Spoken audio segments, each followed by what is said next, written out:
Hello बच्चों, कैसे हैं आप? उम्मीद करता हूं कि हमेशा की तरह ऑल इज वेल ही आपकी जिंदगी कट रही होगी। जिस भी स्कूल में पढ़ रहे होंगे स्मूथली आपकी जिंदगी चल रही होगी। अगर आपने क्लास 11th की एनसीईआरटी लाइन बाय लाइन अगर आपको ढूंढ रहे हैं और चाह रहे हैं कि एक एक लाइन को समझना, तो आप सही प्लेटफॉर्म पर आ चुके हैं। वेलकम करते हैं। मैं अक्षय सर वेलकम करता हूं आपका शांति हरीश धन्य चांद पब्लिक स्कूल की इस ऑनलाइन प्लेटफॉर्म पे, जहां हम आपको पढ़ा रहे हैं क्लास 11th की बायोलॉजी लाइन बाय लाइन, और अच्छे से उसको समझते हुए नीट एंड एकेडमिक दोनों के लिए फायदा होगा। चलिए आज हम देखते हैं। अगर इससे प्रीवियस वीडियो नहीं देखे हैं तो आप जाके इस ऑनलाइन प्लेटफॉर्म पे शांति हरिशुधन चांद पब्लिक स्कूल के ऑनलाइन यूट्यूब प्लेटफॉर्म पे जाके प्ले लिस्ट में चेक कर सकते हैं क्लास 11th की बायोलॉजी लाइन बाय लाइन की। ठीक है, अभी हम पढ़ा रहे हैं आपको चैप्टर 2 का बायोलॉजिकल क्लासिफिकेशन की कुछ क्लासेस हो चुकी हैं। ये सेकेंड क्लास है। इस टेबल से रिलेटेड हमेशा क्वेश्चंस आते हैं, तो इस टेबल्स को हम अच्छे से देखेंगे। हमने प्रीवियस वीडियो में पढ़ा कि बहुत सारे जो साइंटिस्ट थे जो प्रपोज किए थे, उन्होंने डबल बायोलॉजिकल क्लासिफिकेशन हो, या 2 किंगडम सिस्टम हो, 3 किंगडम सिस्टम हो, 4 किंगडम सिस्टम हो, और लेटेस्ट अभी जो है आपको जो पढ़ना है ये 5 किंगडम सिस्टम है, जिसको कि प्रपोज किया है आर एच विटकर ने 1969। उन्होंने उन्होंने कैटेगरी क्या रखा है बाबू? Cell type. उन्होंने किसी भी एनिमल्स को, जितने भी 5 डिफरेंट टाइप्स ऑफ हमारे एनिमल्स हैं, इनको कैसे बांटा है? सेल टाइप में, सेल वॉल में, न्यूक्लियर मेम्ब्रेन में, बॉडी ऑर्गेनाइजेशन में, मोड ऑफ न्यूट्रिशन में। याद रखिएगा किस चीज में? पहले जो हमने पढ़ा कि जो 2 किंगडम सिस्टम था प्लांट और एनिमल में, उसमें किसी भी तरह का क्या कहते हैं कैरेक्टर्स के हिसाब से नहीं बांटा गया था, सिर्फ मॉर्फोलॉजिकल हम लोग देखे थे उसमें। पर इसमें क्या है कि आर एच विटकर जो लेटेस्ट हमारा प्रपोज किया हुआ किंगडम सिस्टम है, इसको 5 कैटेगरी में देखते हैं। सेल टाइप पहले हम लोग देखते हैं कि 5 हमारा क्या क्या है। मोनेरा है, प्रोटिस्टा है, फंगी है, प्लांटी है, एनिमिला।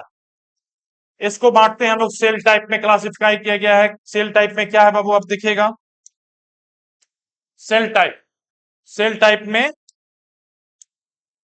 सेल टाइप में क्या है? Prokaryotics, eukaryotics, eukaryotics, eukaryotics and eukaryotics. मतलब प्रोकैरियोटिक सेल के प्रोकैरियोटिक और यूकैरियोटिक में क्या किया गया है? डिवाइड किया गया है।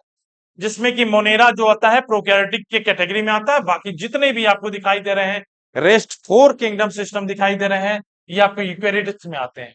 दूसरा है सेल वॉल पे, इसको डिफाइन किया गया है, सेल वॉल पे इसको क्लासिफाई किया गया है।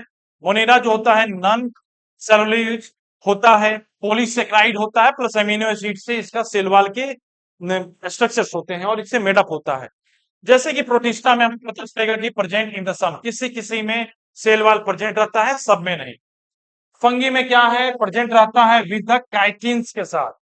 एंड प्लांटी में जो हमारा सेल वॉल है वो सेलुलोज के रूप में प्रेजेंट रहता है। और एनिमलिया में क्या है? जिसमें एनिमलिया में आपको पता है, 9th क्लास से ही पढ़ते आ रहे हैं कि एनिमल सेल्स में आपके सेल वॉल नहीं होते हैं। ठीक है, चलिए अब आगे देखते हैं। न्यूक्लियर मेम्ब्रेन, न्यूक्लियर मेम्ब्रेन आपके मोनेरा में एब्सेंट रहता है। इस टेबल को याद करना पड़ेगा, प्रैक्टिस करना पड़ेगा। न्यूक्लियर मेम्ब्रेन में, न्यूक्लियर मेम्ब्रेन मोनेरा में एब्सेंट रहता है, प्रोटिस्टा में प्रेजेंट रहता है, फंगी में प्रेजेंट रहता है, और प्लांची में प्रेजेंट रहता है, और एनिमलिया में प्रेजेंट रहता है। जहां तक हमको पता है कि न्यूक्लियर मेम्ब्रेन दोनों के लिए कॉमन होता है। सेल वॉल जो प्लाज्मा मेम्ब्रेन है या न्यूक्लियर मेम्ब्रेन है, ये प्लांट सेल और एनिमल सेल दोनों में ही प्रेजेंट रहते हैं। आगे देखते हैं हम लोग कि बॉडी ऑर्गेनाइजेशन कैसा होता है, इसका बॉडी जो है कैसा बनावट होता है, किस तरह से बना होता है। तो मोनेरा जो होता है सेलुलर होता है, सेल से बना होता है। प्रोटिस्टा जो होता है ये भी सेलुलर होता है। पर फंगी जो होता है मल्टी सेलुलर होता है। इसके टिश्यू जो होते हैं लूज होते हैं, कॉम्पैक्ट या टाइटली नहीं रहते हैं, ये लूज होते हैं। जैसे प्लांटी में देखेंगे टिश्यू ऑर्गन्स होते हैं, और यहाँ पे एनिमेलिया में भी टिश्यू ऑर्गन और ऑर्गन सिस्टम को फॉलो करता है ये। ठीक है, ये है सिर्फ इसका स्ट्रक्चर सेल्स पे डिपेंड्स रहेगा, ये भी सेल्स पे ही डिपेंड्स रहेगा। पर ये जो आपके हैं इसके सेल से टिश्यू, टिश्यू से ऑर्गन्स, ऑर्गन से ऑर्गन सिस्टम्स बनते हैं। ठीक है, अब आते हैं मोड ऑफ न्यूट्रिशन। हाँ गोलू जी।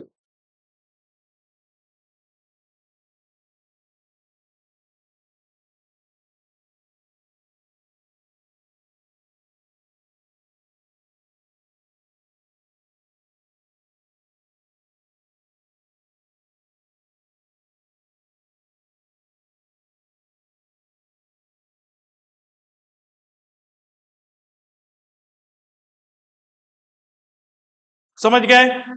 तो ये आपकी क्या है, मोड ऑफ न्यूट्रिशन पे देखेंगे। अब न्यूट्रिशन टिक करने का, जैसे आपको पता है कि दो तरह में बढ़ता है, हेट्रोट्रॉपिक्स, ऑटोट्रॉपिक्स।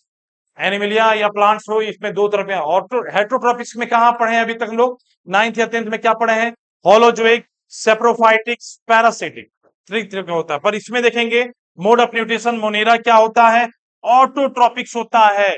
इसमें कीमोसिंथेटिक एंड फोटोसिंथेटिक दोनों मिला के होते हैं। और हेट्रोट्रॉपिक्स और सेप्रोफाइटिक, इसमें मोनेरा दोनों कैटेगरी के मोड ऑफ न्यूट्रिशन होते हैं। ऑटोट्रॉपिक्स भी होते हैं और हेट्रोट्रॉपिक्स। ऑटोट्रॉपिक्स में क्या होता है बाबू? कीमोसिंथेटिक और फोटोसिंथेटिक होता है, मतलब केमिकल्स के द्वारा, एनर्जी द्वारा भी खाना बनाया जाता है, और bye the help of plants के द्वारा भी, बाय हेल्प ऑफ फोटोसिंथेसिस के द्वारा भी इसमें फूड बनता है। हेट्रोट्रॉपिक्स क्या होता है कि जो डिपेंड्स होते हैं किस पे? प्लांट्स पे डिपेंड्स होते हैं या किसी अदर्स पे डिपेंड होते हैं अपने फूड के लेके। अब हेट्रोट्रॉपिक्स में क्या होता है? सेप्रोफाइटिक, पैरासिटिक भी होते हैं। तो मोनेरा इन सब कैटेगरी में आता है।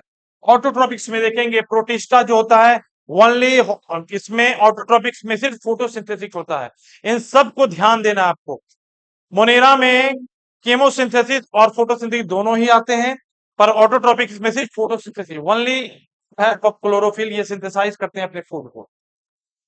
हेट्रोट्रॉपिक्स भी इसमें होता है, हेट्रोट्रॉपिक्स भी होता है।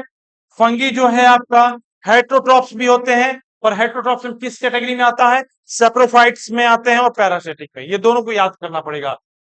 अब देखते हैं प्लांटी में। प्लांटी तो आपको सबको पता है कि प्लांट्स ओनली वन ही काम करते हैं, कुछ होते हैं प्लांट्स एक ही काम कर सकते हैं, by the help of chlorophylls they synthesize their own food by the help of chlorophyll, sunlight and CO2।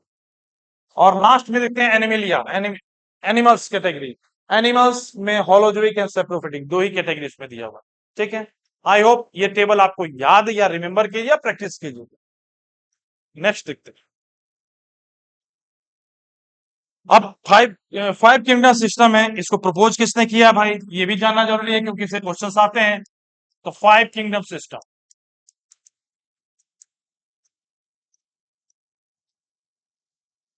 Five kingdom system को किसने दिया है? उसका नाम है RH व्हिटकर।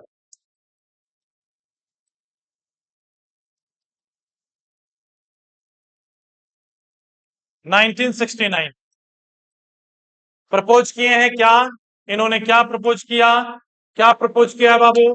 याद रखिएगा, उस प्रपोज का नाम है RH व्हिटकर ने प्रपोज किया फाइव किंगडम सिस्टम। अभी पढ़े हम लोग क्या क्या था फाइव किंगडम सिस्टम में? मोनेरा, प्रोटिस्टा,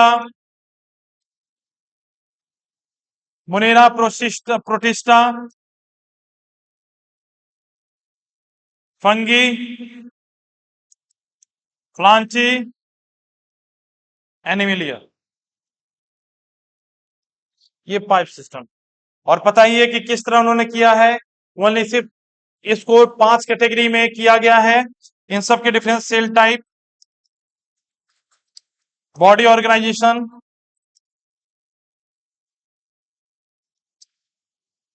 सेल स्ट्रक्चर, और सारी चीजें आपको जैसे कि अभी पता है, मोड ऑफ रिप्रोडक्शन या न्यूट्रिशन। ठीक है, मोड ऑफ न्यूट्रिशन इन सब। तो आई होप ये सारे कैरेक्टर आपके फाइव किंगडम सिस्टम्स के हैं। और इसको हम लोग क्या करते हैं, आज की क्लास यहीं पर रहने देते हैं। फिर मिलते हैं नेक्स्ट टॉपिक के साथ, next line to line NCERT के साथ। तब तक के लिए जय हिंद, जय भारत।